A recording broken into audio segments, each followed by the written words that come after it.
ሰላም እንዴት ናችሁ? በባለፈው ክፍላችን ላይ እንዴት መጸለይ እንዳለብን፣ እንዴት ይህንን ወንጌል መቀበል እንደምንችል ሳሳይ ነበር።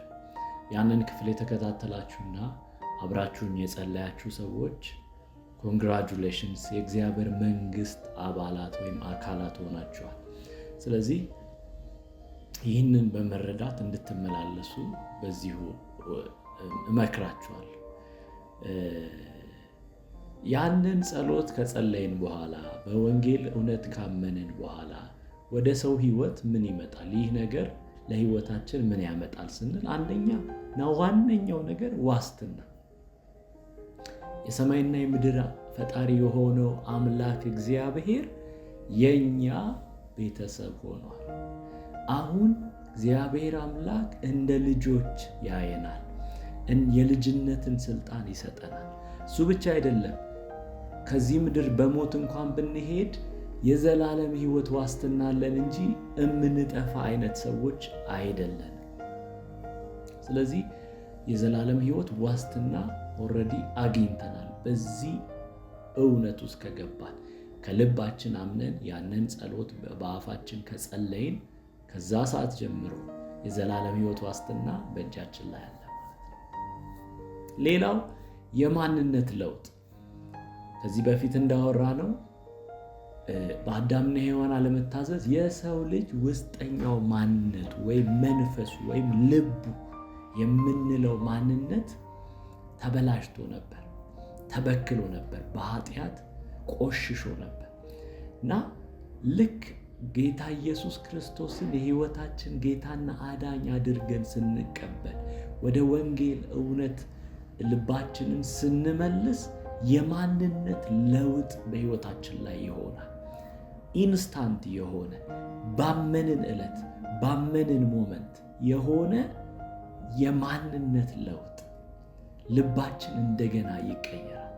እግዚአብሔር ለእስራኤላውያን አዲስን ኪዳን ከእስራኤል ቤት ጋር የምገባበት ጊዜ ይመጣል ብሎ በትንቢት መጽሐፍ ላይ እንደተናገረው ከዛም የድንጋዩን ልብ አወጣና የስጋን ልብ እተካላቸዋለሁ አለ።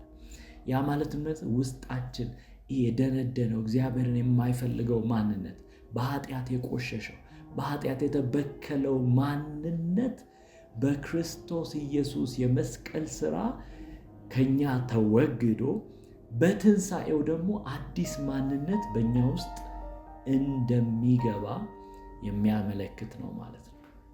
ስለዚህ ማንነታችን ይቀየራል። ሰው ማንነቱ በውስጡ ያለው መንፈሱ ነው። ከመንፈሱ ወደ አእምሮ ነገር ይመጣል፣ ከአእምሮ ወደ ስጋ ነገር ይመጣል ማለት ነው። ስለዚህ ከምንጫችን እግዚአብሔር ነገራችንን ማስተካከል ስለፈለገ የልብ ማንነታችንን መቀየር እግዚአብሔር ፈለገ ወይም ወደደ። በወንጌልም ይህንን አደረገ ማለት ነው። ሌላው መነሳሳታችን፣ ስሜታችን፣ እውቀታችን፣ ፈቃዳችን ያ ደግሞ እየተቀየረ ይመጣል። በወንጌል እነዚህ ነገሮች ይቀየራሉ ማለት ነው። መልካምነት መልካም እንደሆነ ከእግዚአብሔር የምንካፈለው ባህሪ እንደሆነ ገብቶን መልካምነትን በህይወታችን ላይ እናደርጋለን። ራሳችንን መግዛት፣ ዓለማዊነትን መካድ፣ ብዙ ማድረግ ያለብንን ነገሮች ከውስጣችን እግዚአብሔር ከቀየረው ማንነታችን ፈልቆ በህይወታችን ላይ ሲገለጥ እናየዋለን። ሌላው የሚቀየረው ምንድነው? ምንኖርለት ዓላማ፣ ሚሽናችን ይቀየራል። እስከዛሬ ምናልባት ለተለያዩ ጉዳዮች በቃ ለቢዝነሳችን ኖረን ሊሆን ይችላል፣ ለቤተሰብ ኖረን ሊሆን ይችላል፣ ለተለያዩ ነገሮች ኖረን ሊሆን ይችላል። ከዚህ ሰዓት ጀምሮ ግን እግዚአብሔር አምላክ የእኛ መንግስት ንጉሥ ለሚፈለገው ነገር መኖር እንጀምራለን ማለት ነው። በዚህ ምክንያት ይህንን ወንጌል ከማይቀበሉ ቤተሰቦቻችን ጋር ከማይቀበሉ ጓደኞቻችን ጋር ልንጋጭ ወይም ልንጣላ እንችላለን። ያ ምንም ማለት አይደለም። በተቻለን መጠን ከሰው ሁሉ ጋር በሰላም እንድንኖር የእግዚአብሔር ቃል ይነግረናል። ነገር ግን በዚህ በወንጌል ጉዳይ ሰዎች የማይቀበሉንና የሚቃወሙን ከሆነ ያንን ተቃውሞ ለመቀበል ራሳችንን ልናዘጋጅ ይገባል። ምክንያቱም ኃጢአተኛ የሆነው ማንነት ከኛ ሲወጣ የኃጢአት ባለቤት የሆነው ሰይጣን እኛን መጣላት ይጀምራል ማለት ነው። ስለዚህ ሚሽናችን የምንኖርለት ዓላማ ሁሉ ሙሉ ለሙሉ ከዚህ ሰዓት ጀምሮ ይህንን ከተቀበልንበት ከዛ ጊዜ ጀምሮ ይቀየራል ማለት ነው። ስለዚህ ይህንን በማሰብ ልንኖር ይገባል። ወንጌል ሕይወታችንን ልንሰጥለት የተገባ ድንቅ የሆነ ነገር ነው። እግዚአብሔር ለሰው ልጆች ያዘጋጀው አስገራሚ የሆነ ነገር። ቅድም እንዳልነው በራሳችን አቅምና ችሎታ፣ በራሳችን አስተሳሰብና በራሳችን ጥረት ልንደርስበት ማንችለውን ነገር እግዚአብሔር በጸጋው ማለት ነፃ በሆነው ስጦታ ለኛ አቀረበልን ማለት ነው። ስለዚህ ሕይወታችንን ሙሉ ሰተን እንኳን ለማወቅ ብንሞክር ማንጨርሰው ሰፊ የሆነ እግዚአብሔር በሰዎች ሕይወት ላይ ያስቀመጠው ፕሮግራም። ስለዚህ ሁል ጊዜ የምንደነቅበት ነው። ሁል ጊዜ የሚገርመን ነው ማለት ነው። አንድ ቀን በጣም ተገርመንበት የምናበቃው ሳይሆን ዛሬ የምንገረምበት፣ ነገ የምንገረምበት፣ ተነገ ወዲያም የምንገረምበት የእግዚአብሔር ፕሮግራም ነው ማለት ነው ወንጌል። ስለዚህ እድሜ ዘመናችንን ሙሉ እያወቅ ነው፣ እየተረዳ ነው፣ እያደግን የምንሄድበት ወንጌልን አንድ ሰው ሲቀበል ባለፈው እንዳልኩት ስለ ዳግም ልደት የሚለው ማንነት፣ ስለ ዳግም ልደት የሚናገረውን ትምህርት ሄዳችሁ እንድትሰሙት አሁንም አበረታታችኋል። ዳግም ይወለዳል። ዳግም የተወለደ ሰው በመንፈሱ ሕፃን ወይም ደግሞ ገና የተወለደ ይሆናል ማለት ነው። ስለዚህ የእግዚአብሔርን እውነት ባወቀ ቁጥር እያደገ በተቀበለ ቁጥር በተመገበ ቁጥር የእግዚአብሔርን ቃል እያደገ የሚሄድበት አዲስ የሆነ ማንነት ውስጥ የምንገባበት መንገድ ነው ማለት ነው ወንጌል። ስለዚህ በወንጌል ምን ሆነ የሚለውን ነገር በአጭሩ ለማስቀመጥ እሞክራለሁ። በመጀመሪያ እግዚአብሔር የፈጠረው መልካም የሆነ ዓለም፣ መልካም የሆነ ሁኔታ፣ ሰው ከሰው ጋራ፣ ሰው ከፍጥረት ዓለም ጋራ፣ ሰው ከእግዚአብሔር ጋራ በሰላም የሚኖርበት ህብረት ነበር፣ ሪሌሽንሺፕ ግንኙነት ነበር። ከዛም ግን በሰው አለመታዘዝ ምክንያት፣ በሰው እሺ አለማለት ምክንያት እነዚህ ሶስት ህብረቶች ሰው ከሰው ጋር፣ ሰው ከፍጥረት ጋር እና ሰው ከእግዚአብሔር ጋር ያለው ህብረት ተበላሸ ማለት ነው። በአንድም ቢሆን በሌላ እግዚአብሔር ለአዳም መጣና እንደዚህ አለው። ኃጢአትን ባደረገበት በዚህ ዕለት ዘፍጥረት ምዕራፍ 3 ላይ ማለት ነው። እንደዚህ አለው፣ በአንተ ምክንያት ምድር የተረገመች ትሆናለች አለ።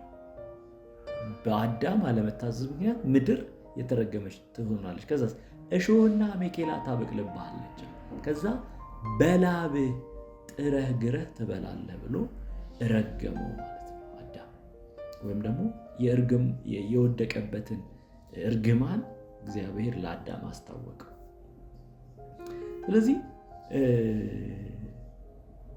በዛ ምክንያት ሰው ከፍጥረት ዓለም ጋር፣ ከመሬት ጋር፣ ከአትክልት ጋር፣ ከእንስሳት ጋር የተጣላ ሆነ ማለት ነው።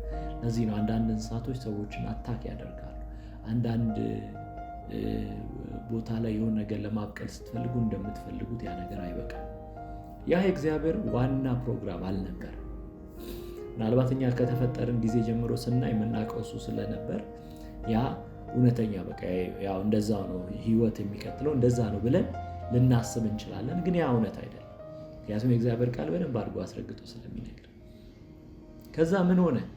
በዛ ምክንያት ሀፍረት፣ ማፈር፣ ሰዎች በቃ ማለት ራቁቴን ስለሆንኩ አፈርኩኝ እንዳለ አዳም በቃ ራቁቱን መሆኑን ለመሸፈን በቃ ራሱን ለመደበቅ፣ ከዛ ደግሞ የሆነ ሰው የተጣላው ከመሰለው አታክ ለማድረግ ምናምን የተነሳሳ ማንነት በሰው ላይ ተፈጠረ ማለት ነው። ስለዚህ ፍጥረት ዓለም አሁንም በጭንቀት ውስጥ አለ። ሰው ከሰው ጋር አለመግባባት ውስጥ፣ መጣላት ውስጥ፣ መገዳደል ውስጥ አለ። ከዛ ደግሞ ከእግዚአብሔር ጋር አለመተዋወቅ ውስጥ አለ። ሰው እግዚአብሔር አለ የለም የሚለውን ራሱ ግራ የገባቸው ብዙ ሰዎች አሉ በምድራችን ላይ። ስለዚህ ያ ማለት መንፈሳዊ ሞት ውጤት ነው ይሄ ሁሉ ነገር።